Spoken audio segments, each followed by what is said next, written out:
जोहार दोस्तों, सभी झारखंड वासियों का स्वागत है हमारे एक और न्यू वीडियो में। तो आज इस वीडियो में हम लोग का क्लास 12 के बारे में बात करेंगे। ठीक है, क्लास 12 का जो कि आप सभी का 3 अगस्त यानी कि 3 अगस्त को आप सभी का बिजली टेस्ट प्रोजेक्ट रेल के तहत होने वाला है। ठीक है, कल यानी कि 3 अगस्त को आप सभी का बिजली टेस्ट प्रोजेक्ट रेल का होने वाला है। तो उसमें हम सभी ने महत्वपूर्ण MCQ प्लस सब्जेक्टिव क्वेश्चन लेकर आ चुके हैं। ठीक है, तो 12 क्लास के लिए बहुत ही इंपॉर्टेंट रहने वाला फिजिक्स चैप्टर में होने वाला आप सभी का। ठीक है, तो इसमें फिजिक्स के ही क्वेश्चन आप सभी को मिलेंगे। तो चलिए फटाफट हम लोग वीडियो को शुरू करते हैं। ठीक है, बहुत ही महत्वपूर्ण वीडियो रहने वाला है। ठीक है, तो फटाफट से इस वीडियो को देख लेते हैं। चलिए, वीडियो को शुरू करने से पहले आप हमारे यूट्यूब चैनल में अगर नए हो तो यूट्यूब चैनल को सब्सक्राइब कीजिए और दोस्तों को शेयर कीजिए ताकि उनको भी इस वीडियो का लाभ मिले। तो फटाफट से हम लोग वीडियो को देख सकते हैं बहुत बहुत वेरी इंपॉर्टेंट क्वेश्चन के साथ। देखिए, पहला प्रश्न यहाँ पे पूछ रहा है बल का मात्रक क्या है। ठीक है, तो देखिए यहाँ पे बल का मात्रक क्या होगा। तो देखिए mL/t²। ठीक है, mL/t mL/t ठीक है 2 और mL/2। ठीक है, तो इसका राइट आंसर क्या हो जाएगा पहला नंबर। ठीक है, mL/t²। ठीक है, mL/t² हो जाएगा इसका राइट स्क्वायर। इसको आप लोग न्यूटन के नाम से भी जानते हो। ठीक है, तो ये mL/t हो जाएगा। चलिए नेक्स्ट बढ़ते हैं क्वेश्चन नंबर 2 की तरफ। ठीक है, क्वेश्चन नंबर 2 में देखिए यहाँ पे क्या रहा है, निम्नलिखित में से कौन सा एक स्केलर मात्रा है। ठीक है, विस्थापन, वेग, त्वरण, समय। तो समय हो जाएगा इसका राइट आंसर। ठीक है, समय एक स्केलर मात्रा है। चलिए क्वेश्चन नंबर 3 की तरफ बढ़ते हैं। देखिए यहाँ पूछ रहा है शक्ति का मात्रक क्या है। तो देखिए यहाँ पे जूल, वाट, न्यूटन, मीटर। तो इसका राइट आंसर क्या हो जाएगा वाट। ठीक है, वाट है शक्ति का मात्रक वाट है। चलिए, क्योंकि न्यूटन और जूल तो हो जाएगा आपका इसका मात्रक क्या बोलते उसको, शक्ति का नहीं, ये क्या नाम है उसका, ऊर्जा का। तो उसमें हम लोग को नहीं टिक मारना है। ठीक है, मीटर में तो नहीं मारना है। उसके बाद क्वेश्चन नंबर 4 में देखिए यहाँ पे पूछ रहा है कि ऊर्जा का मात्रक क्या है। mL/2t², mL/t²। ठीक है, mL/t², mL/t1। ठीक है, तो इसका राइट आंसर हो जाएगा mL/2t²। ठीक है, mL/2t²। ठीक है, इसको आप लोग न्यूटन के नाम से भी जानते हो। ठीक है, चलिए नेक्स्ट बढ़ते हैं क्वेश्चन नंबर 5 की तरफ। यहाँ देखिए पूछ रहा है निम्नलिखित में से कौन सा एक वेक्टर मात्रा है। ठीक है, तो गति, वेग, त्वरण, समय। तो वेग हो जाएगा इसका राइट आंसर। ठीक है, वेग हो जाएगा इसका राइट आंसर। चलिए नेक्स्ट बढ़ते हैं क्वेश्चन नंबर 6 की तरफ। ठीक है, देखिए यहाँ पे पूछ रहा है दबाव का मात्रक क्या है, पास्कल, न्यूटन, जूल, मीटर। तो पास्कल हो जाएगा राइट आंसर। ठीक है, पास्कल हो जाएगा इसका राइट आंसर। चलिए नेक्स्ट बढ़ते हैं क्वेश्चन नंबर 7 की तरफ। यहाँ पे देखिए पूछा वेग का मात्रक क्या है। तो देखिए LT1, LT², LT। तो वेग का मात्रक हो जाएगा LT1। ठीक है, LT1। चलिए नेक्स्ट बढ़ते हैं क्वेश्चन नंबर 8 की तरफ। यहाँ पे क्या पूछ रहा है कि निम्नलिखित में से कौन सा एक मूलभूत मात्रक है। तो जूल, न्यूटन, मीटर, किलोग्राम। तो मीटर एक मूलभूत मात्रक है। कौन है, मीटर। ठीक है, चलिए क्वेश्चन नंबर 9 की तरफ चलते हैं। यहाँ पे पूछा कार्य। ठीक है, कार्य का मात्रक क्या है, जूल, वाट, न्यूटन, मीटर। तो जूल हो जाएगा राइट आंसर। ठीक है, कार्य का मात्रक क्या है, तो जूल। चलिए क्वेश्चन नंबर 10 की तरफ चलते हैं। समय का मात्रक क्या है, T1, T2, T3।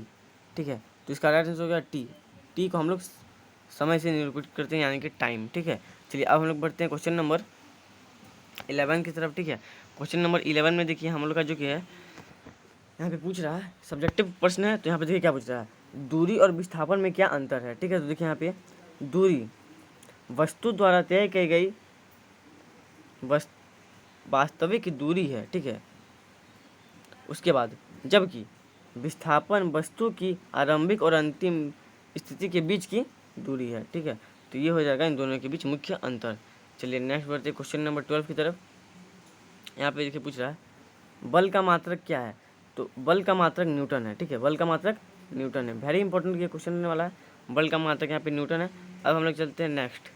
ठीक है, यहाँ पे देखिए 13 नंबर का प्रश्न पूछ रहा है गति का समीकरण व्युत्क्रम करें v। ठीक है, v2 = u2 + 2as। ठीक है, जो है हम लोग का नहीं रहता formula, v square equal to u square plus 2AS, तो उसी को हिंदी में दिया गया है। ठीक है, तो देखिए इसी को व्युत्क्रम करने बोल रहा है। तो देखिए यहाँ पे क्या कह रहा है, यह समीकरण न्यूटन के गति के दूसरे नियम से व्युत्पन्न किया जा सकता है, जो बताता है कि किसी वस्तु पर लगने वाला बल उसके द्रव्यमान और त्वरण के गुणनफल के बराबर होता है। ठीक है, तो ये इम्पोर्टेंट प्रश्न। ठीक है, अब हम लोग चलते हैं क्वेश्चन नंबर 14 की तरफ। यहाँ पे देखिए क्या कह रहा है कि जड़त्व की अवधारणा को समझिए, कि जड़त्व से हमें क्या जो कि है चीज़ का पता चलता है उसको हम लोग को समझ जाना है। ठीक है, तो देखिए उत्तर, जड़त्व एक वस्तु की वह प्रवृत्ति है जिसके कारण वह अपनी स्थिति में परिवर्तन नहीं करना चाहती है, अर्थात वह स्थिर रहती है या स्थिर वेग से चलती है। ठीक है, तो जो कि अवधारणा जो कि ये यही है। ठीक है, चलिए 15 नंबर का प्रश्न हम लोग देखते हैं। 15 नंबर में हमारा देखिए क्या कह रहा है, गुरुत्वाकर्षण के प्रभाव में वस्तु की गति का वर्णन करें। ठीक है, गति का समीकरण व्युत्क्रम करें और इसमें शामिल पदों को समझाइए। तो ये थोड़ा सा लॉन्ग रहने वाला है क्योंकि 5 मार्क्स का है, तो चलिए फटाफट से हम लोग इसको देखते हैं। देखिए, गुरुत्वाकर्षण के प्रभाव में वस्तु की गति एक समान त्वरण से होती है। गति का समीकरण v2 = u2 + 2as है। ये वाला फॉर्मूला हो जाएगा v2 + u2 = 2as। ठीक है, तो चलिए हम लोग देखते हैं उसका क्या दिया हुआ है, जहाँ अंतिम वेग u, आरंभिक वेग a, त्वरण और s विस्थापन है। ठीक है, चलिए अब हम लोग चलते हैं क्वेश्चन नंबर, ये 15 था, ये 15 है, अच्छा ये 16 नंबर का प्रश्न है। ठीक है, इसको भी 15 ही लिख दिया, देखिए मिस प्रिंट में गलती हो गई है। चलिए देखते हैं यहाँ पे, देखिए क्या कह रहा है, कार्य और ऊर्जा की अवधारणा को समझिए। ये 16 नंबर का प्रश्न है। ठीक है, कार्य के लिए समीकरण व्युत्क्रम करें और ऊर्जा के विभिन्न प्रकार को समझाएं। तो देखते हैं यहाँ पे उत्तर इसका रहने वाला है।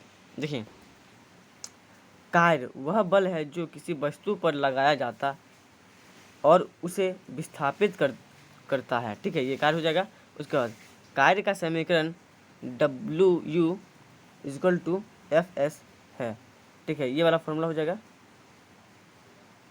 इसको थोड़ा पर करते हैं W।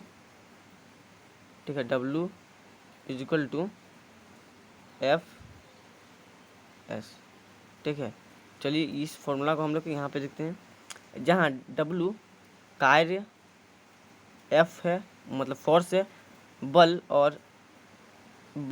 और S = विस्थापन है, बल यानी कि फोर्स, और यहाँ पे क्या बोलते हैं इसको, विस्थापन है। ऊर्जा के विभिन्न प्रकार हैं जैसे कि गतिज ऊर्जा, ठीक है, स्थितिज ऊर्जा और संरक्षित ऊर्जा। ठीक है, तो ये सभी गति के विभिन्न प्रकार हो सकते हैं। तो देखिए यहाँ पे जो कि है, मैंने वेरी इंपॉर्टेंट क्वेश्चन जो कि आप सभी को 16 आउट ऑफ 16 क्वेश्चन करा दें, ताकि आप सभी को बिग टेस्ट में 14 आउट ऑफ 14 आप सभी को मिल सके। ठीक है, तो आप लोगों को अगर मेरा कंटेंट अच्छा लगा, ठीक है, ऐसे और महत्वपूर्ण वीडियो के लिए हमारे यूट्यूब चैनल को सब्सक्राइब करें। ठीक है, आप सभी से मिलते हैं नेक्स्ट वीडियो में, तब तक के लिए जय हिंद।